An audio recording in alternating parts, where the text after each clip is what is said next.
to a Target 12 Investigators exclusive. Law enforcement growing more concerned about ongoing biker battles here in southern New England. Last night, we showed you how there's been a recent spike in membership of outlaw motorcycle groups, with rival gangs moving into the region and they're sparking violent clashes. Whoever else is around is just kind of collateral damage, and that's the scary part, and that's where, you know, public safety is our main focus and priority. And new at 6, police say as membership is on the rise in these clubs, so are tensions between groups as they pick sides in this ongoing turf battle. Target 12 investigator Tim White is here now with the details. Law enforcement experts have identified 7 major outlaw motorcycle groups nationally, and the state police say there are at least 3 of those groups active in Rhode Island right now, with potentially more on the way.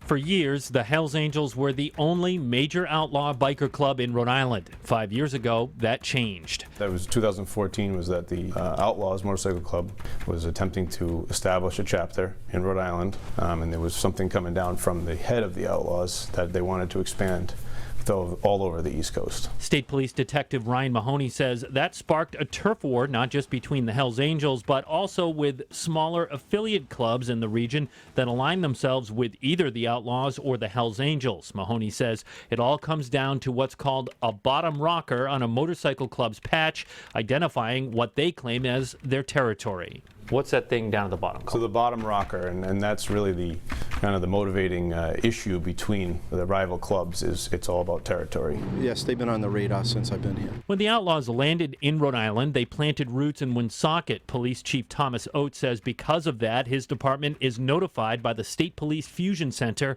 when there is fresh intelligence on the biker world, and vice versa. That's when I get information of specific activities from the Outlaws, even if it's just the fact that they are holding events.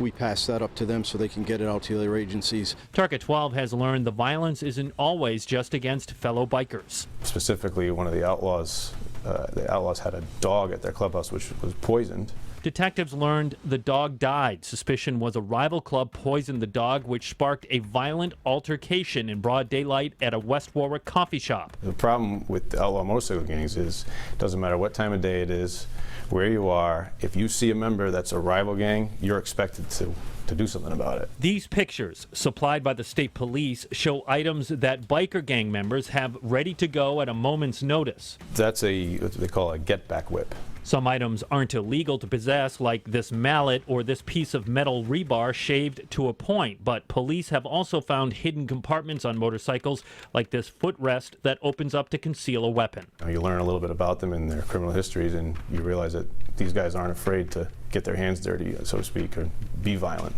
without any worry or about repercussions. There is an active criminal case against the president of the Hells Angels, Joe Lancia, for allegedly firing a handgun at a passing car. His attorney declined my request to interview Lancia.